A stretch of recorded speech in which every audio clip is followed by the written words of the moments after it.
ভাই বাড়িটা কিন্তু সুন্দর হয়েছে। 2 কোটি টাকার বাড়ি তো।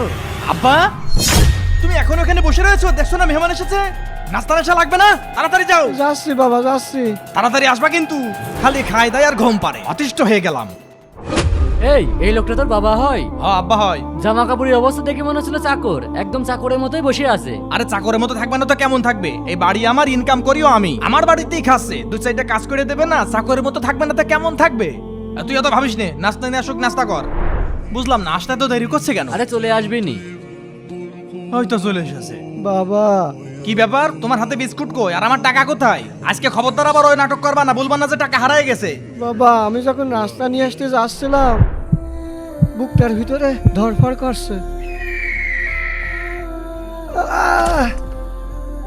আরে আরে চাচা আপনার কি হয়েছে? বুকে ব্যথা পাচ্ছে। কোনে ব্যথা করছে? চাচা এখানে এখানে। হ্যাঁ হ্যাঁ। আরে আল্লাহ, টাকা। চাচা তুমি থাকো, আমি ডাক্তার ডেকে নিয়ে আসি। আরে আরে আমার টাকা।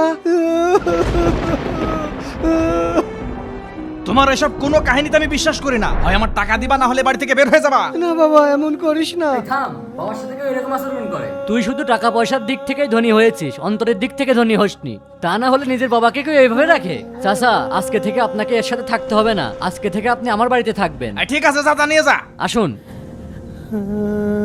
বন্ধুরা যারা বাবাকে ভালোবাসো, ভিডিওতে আই লাভ বাবা অবশ্যই লিখবে এবং ভিডিওটি লাইক করবে।